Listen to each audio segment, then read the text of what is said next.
I'm gonna write an autumn bucket list because I do love an autumn bucket list. It's quite nice to know how to make the most out of the season. Autumn.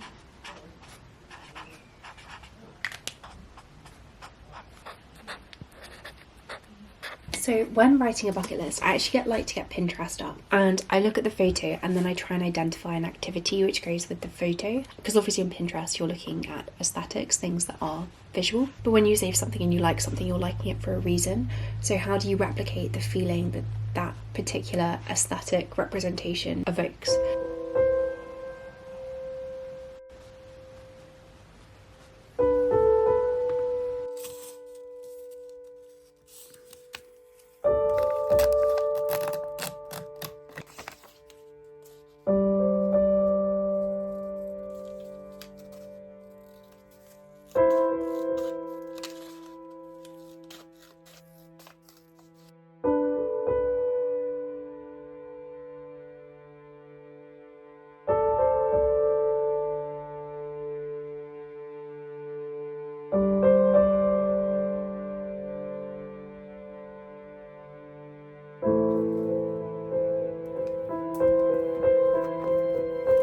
I thought it was only fitting to make an autumn screensaver for my computer because I just realised that I've got a mountain and that's definitely more wintry than autumnal, and you can only have an autumn screensaver for a short amount of the year, so you really have to make the most of it where you can have it.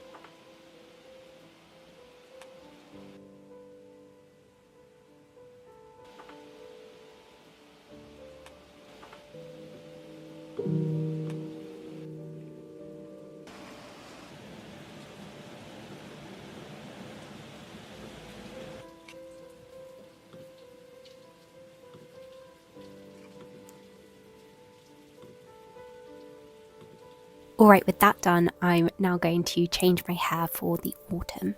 I only cut my hair maybe, I would say once every 8 months, 9 months. I'm no hairdresser, but you have cut my hair for the last like 4 or 5 years. So this is it now. It's down to my waist at the moment.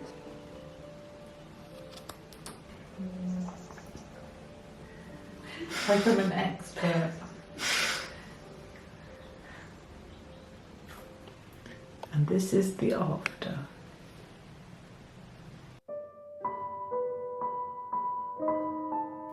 Next, we're just going to put in some tiny autumnal cozy touches to my bedroom. But of course, first I'm just going to do a quick tidy because it was a little bit messy and there were some clothes that needed to be put away. The first thing I'm doing is changing my bedding.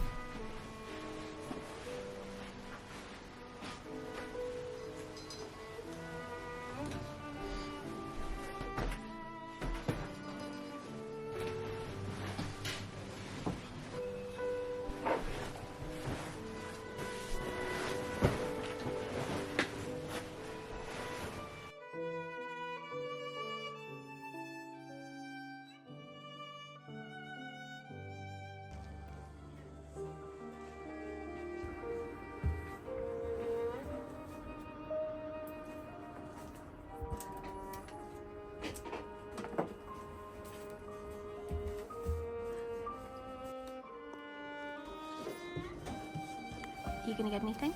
Can we get something for Martha? Oh, isn't that cute?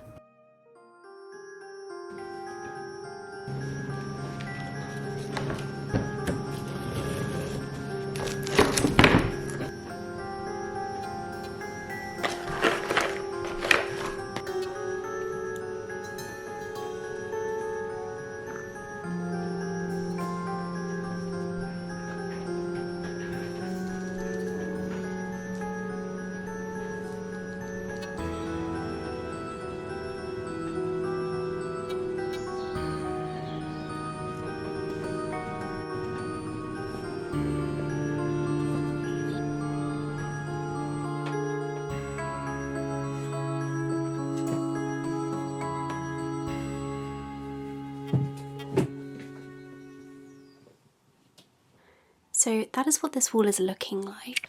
I like the idea of putting up a number of frames and having it like a frame wall, but I don't have enough to populate it, and I I don't have enough nails to populate it. I'd need to drill some more nails in. And it's looking a bit bare at the moment, so maybe I'll put the Venice one back up just to fill this space, but this is what it's looking like for now.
Here's the final thing. So here we've got a desk which is rather messy at the moment because I'm packaging up letters for my letter subscription. And then we've got the armchair here with the blanket. I've moved out my trunk as well so you can see that, and it's on display. Of course my bed, which is looking so incredibly cozy. I love this pumpkin bedding so much. And I'm burning my 221 Baker Street candle, which is probably my favourite candle ever. There's my little ghost candlestick, which I really like. I just love having candlesticks everywhere in my room, even if I don't like all of them. And then another candlestick, this one's an Oxford one. Here's my other windowsill.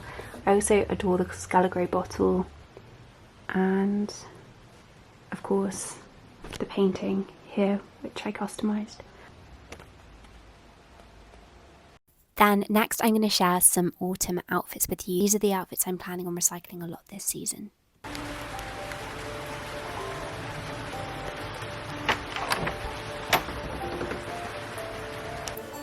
Autumn to me feels like magic. The rain which falls without warning will sound over the fields and rooftops, the leaves which blaze bright and brilliant as embers, and the dappled sunlight which occasionally peers through the crisp and misted air. In the seasonal life cycle model, autumn is the beginning of old age, a season of dying. But if that is dying, it is more beautiful and full than we ever fathomed. It is a final spark, a flare of colour and life as the robins and sparrows hunt for carmine berries which will keep them safe when the cold moves in.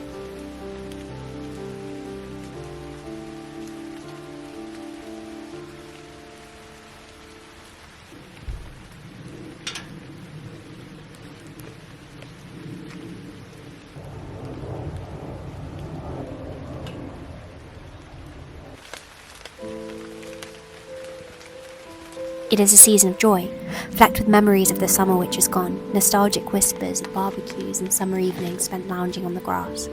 That same grass is now freckled with dew, and there are puddles between the paving stones which were once coated in dust. The autumn is full of clues, wonders, things to discover as the branches begin to grow bare and the sky fills with leaves which fly as wide and free as nymphs. The leaves soar through the wind in a final glorious dance. There is so much beauty in autumn, twirling and pirouetting beyond the windows we are increasingly forced to keep closed, beyond the umbrellas and raincoats which are more needed than ever, and beyond the hot mugs of tea which we are nursing each evening without fail.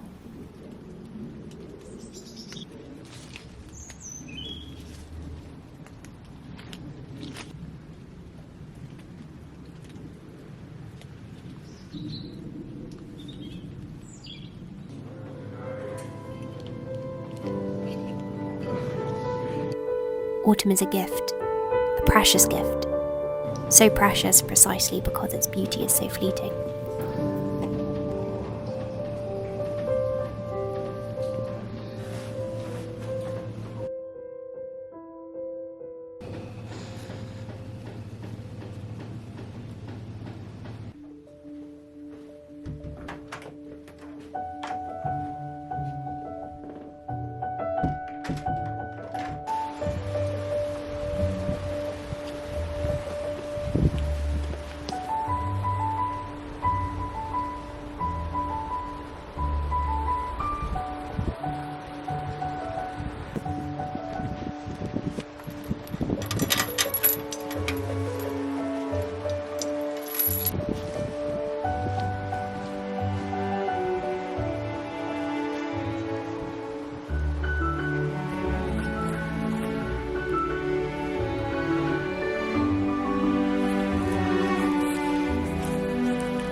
We are going to make one of my absolute favourite things, which is a kind of pumpkin muffin. They are so tasty and I am looking forward to making them. I'm going to do everything in my mixer. Okay, we are going to start with 1 cup of self-raising flour.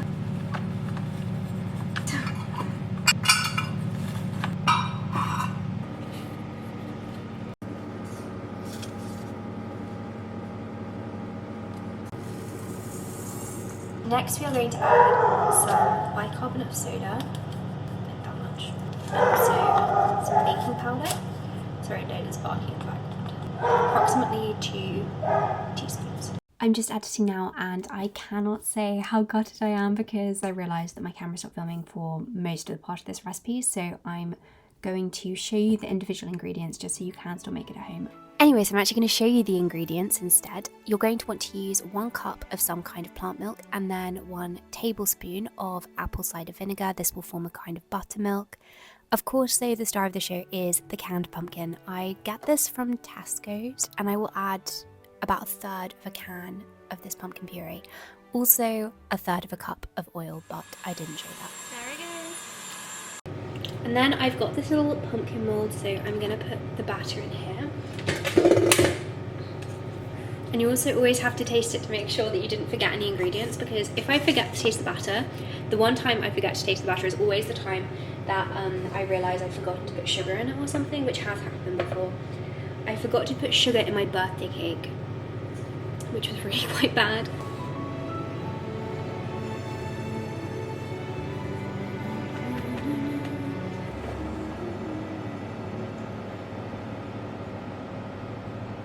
The batter is so good. Okay, we're going to pop these in the oven at 180.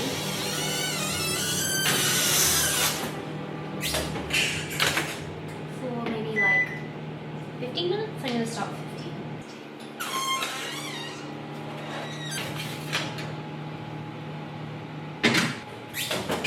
These look perfect. This might need a little bit more time. Anyway, for the second recipe, I'm going to make my favourite warm pumpkin milk. This is such a good drink for the colder evenings, and it tastes like pumpkin, which automatically means that it's good.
What would a seasonal video be without some book recommendations? So I'm first of all going to share my TBR for autumn. I do have more than this on my list, but these are ones that are actually linked to the season or I feel will be particularly good to read around autumn. And then in a second I will share some book recommendations. I've been really meaning to read more Sherlock Holmes, and so I think this is the Sherlock Holmes I'm going to read, but I might change my mind. Here's Lost Bout.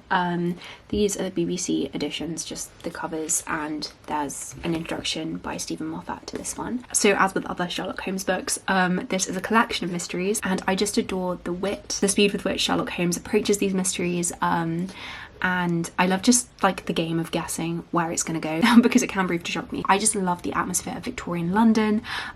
It's kind of partially about the plot but also about the atmosphere that this book invokes, and I cannot wait to read this one.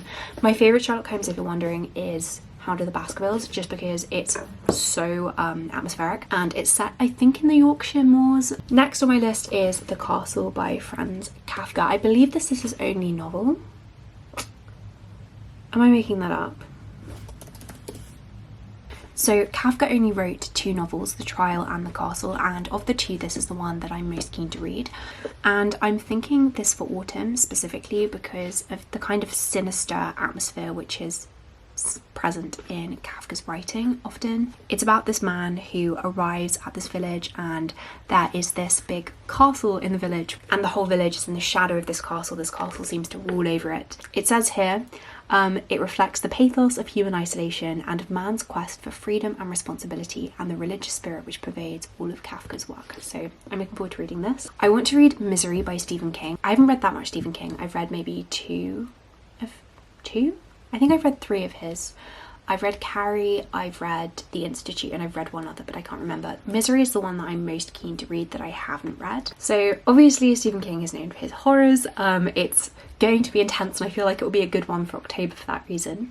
I don't like the covers as well of Stephen King's. They always really put me off. They're a bit scary. It's based on the relationship of its 2 main characters, the romance novelist Paul Sheldon and his deranged, self-proclaimed #1 fan, Annie Wilkes. I really do not like horror films. I don't think I'm terrible with horror books, but I haven't read enough to kind of really know for sure. So this will be the test, because Carrie and the Institute, like, they're more uncanny, and with Carrie especially, it's more like sad and heartbreaking. That underpins and informs all of the horrific things which happen, and so I feel like Misery might be different in that regard, and I'm looking forward to trying it. Oh, and then I want to read Discovery of Witches because it's set at All Souls College in Oxford, and since I'm not at Oxford this year, I feel like it will be nice and nostalgic, and I can live vicariously through Discovery of Witches. So it's like a dark academia novel. I think it's pretty recent, and there's also been a TV show and people talk about it all the time, and I can't believe that I haven't actually got myself to read it yet, but I definitely want to read it this autumn. Diana Bishop is a Yale History of Science professor who is conducting research at the University of Oxford. Diana is a witch. However, she has rejected this aspect of her life since the death of her parents when she was 7. She has not learned to practice witchcraft and has minimised her interaction with other witches. She discovers a lost manuscript at the Bodleian Library, which not only causes a magical reaction herself, but attracts the attention of others who have long been searching for the manuscript. And then the final book on my list is Dead Poets Society because I love the films, and again, I feel like dark academia books are best in autumn, so definitely going to read that. Then 4 book recommendations. These ones that I've read and would really recommend for this season. First are 2 books by V.E. Schwab, and I'm going to start with the lesser known one, which is Gallant. I read this in the summer and I kind of wish that I read it in autumn. I can't actually remember if it's a girl or a boy. I think it's a girl. She lives in an orphanage, and then the matron receives this letter saying that one of her relatives has been found and that she is to be sent by carriage to this magnificent country manor. Very similar to The Secret Garden, you know, that trope of orphan being sent to big country house. And when she gets there though, nobody expected her to come, and the person who supposedly summoned her has actually been dead for quite a while, so it's all very confusing and they want to send her away, but in the time that she's there she starts to notice these strange creeping shadows in the house and everything is eerie and everything's not quite right, and she just can't work out her cousin, who is so callous but also seems to be driven mad by something, but she doesn't know what it is. I love that it's also partly told through illustrations, and it's just so clever and very gripping, and if you love a good fantasy gothic novel, then this is a nice light one to try. And then the other one by V. Schwab is The Invisible Life of Addie LaRue, which was the best book I read in 2023. Yes, 2023, that was last year. I kind of want to reread it already. It's about this young woman who, the night before her wedding day, makes a deal with Faust, and this deal means that she can live forever and she will never die, but also every single time that somebody stops looking at her, they forget that she exists, so she's basically invisible. The Invisible Life of Addie LaRue. But she lives through 400 years. It starts in 17th century France and it goes all the way up to the modern day New York, and we see Addie LaRue experiencing the great events in Western history. It's such a great book for people who like history, and it's just so gripping, and the relationship between her and Faust is also like so expertly done and really uncanny again, and like really uncomfortable but also brilliant, and her writing is just fantastic. Like, I will read anything that V. Schwab writes, and I really want to read some more of her books. Next one is Lanny, which I've spoken about before. This is one of my favourite books. It's by Max Porter, and I recommend it for autumn because again it's eerie. There is this character who I always forget the name of. Dead Papa Toothwort.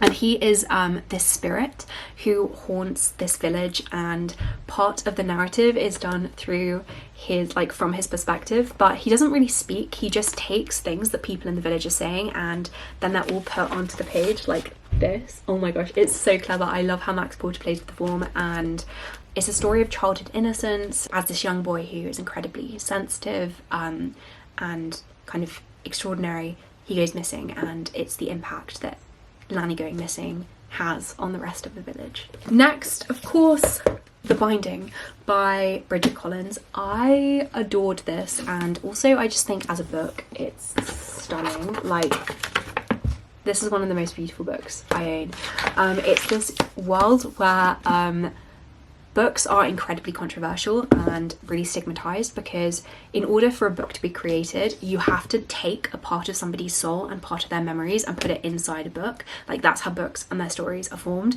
and the memory is stolen from them and is put inside here, and so it's very controversial. And it's about a bookbinding apprentice who, like, is starting to learn the craft of it and the art of it, and it's so clever. And I also think it does relationships very well, because not only is it fantastic world building and such a fantastic idea, but also the personal relationships and like the character arc is able to carry the narrative. And then finally, I'm going to recommend Lyra's Oxford by Philip Pullman. Of course, this is an offshoot of the Northern Lights, His Dark Materials trilogy by Philip Pullman, and this is just a really nice quick one. If you haven't already read it, like, it's maybe, it doesn't actually have page numbers, I'd say like 90 pages, and it's also got these beautiful woodcuts, and it's 2 years after His Dark Materials is set, and it's just a great way to step back into the world that Philip Pullman created, and I'm pretty sure it's set in autumn. It definitely feels autumnal. But yes, they are some book recommendations. Hopefully you were able to find something new.